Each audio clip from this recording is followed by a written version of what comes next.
si BBM at si Digong, malaking diferensya. Lalo kay Digong, maraming natakot. Let's say addict, dati akong galing dyan, isa akong sa tumigil. 8 years ago.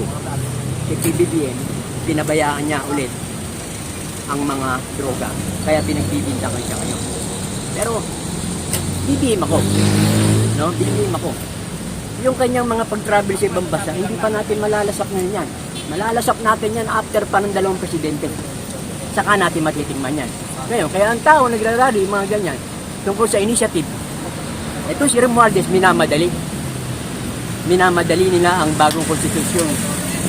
Parang hindi pa panahon. Kasi marami pang nagugutom. Kaya pag pinilit niya yun, magagalit sa atin. Diba sabi niya nga, napanood nyo, baka magaya ka sa tatay mo. Bakit hindi? Lahat ng General Army sundalo si Digong ang nagtaas ng tao. Minahal ni Digong yung mga yan. So yan.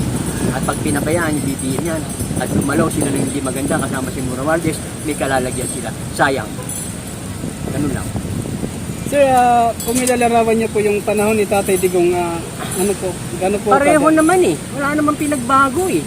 Although hindi siya nagtatravel, hindi siya nakikipagkaibigan sa Amerika, sa China, halos ganun din ang kinakain natin. Pareho lang ang bigas na pinangako ni BBM ako. Wala namang napunta eh. Pareho lang. Natakot lahat, luminis ang kalsada, maglakad ka na madaling araw, pwede ka maglakad, puta na walang mangyayari sa'yo, hindi ka Ngayon maglakad ka ulit. Ayan na naman sila. Nakakatakot sa Maynila, sa Pilipinas, maglakad. Ngayon, pero nung panahon ni Digong, napaka-safety.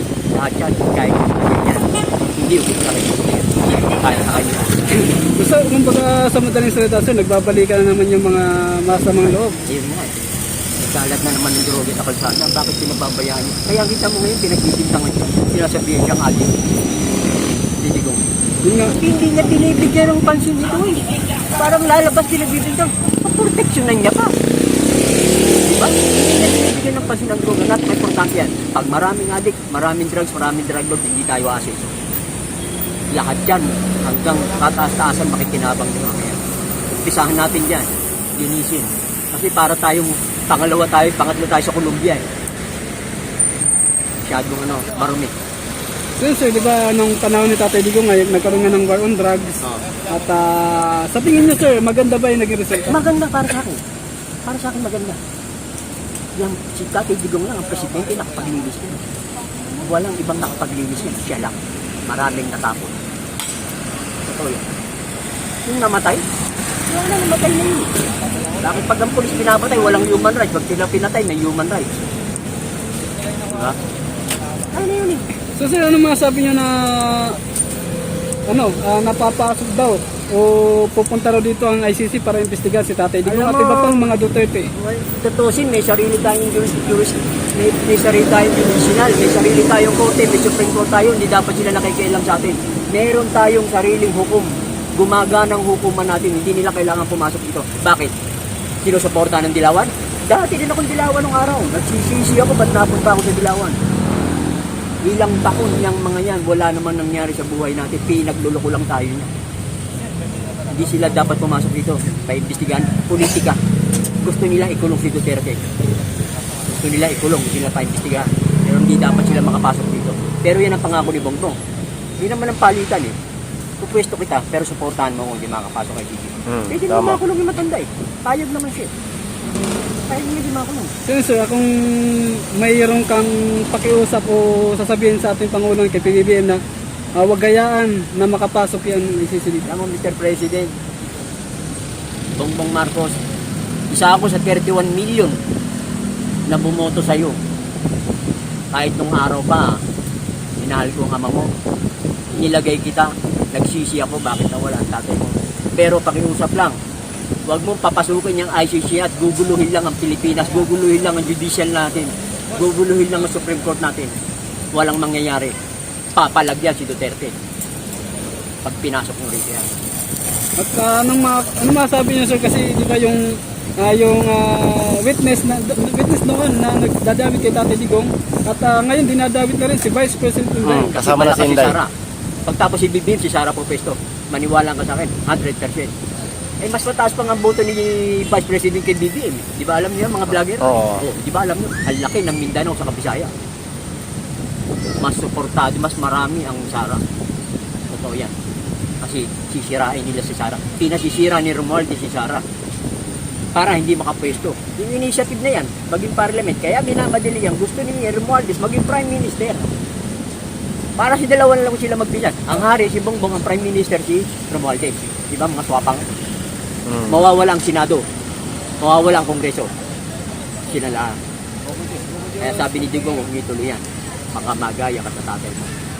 So ano masasabi niyo sir? Kasi di ba yung People's Initiative na yan at may bali-balita raw kasi na nagkakaroon ng bilihan ng boto. Totoo yan.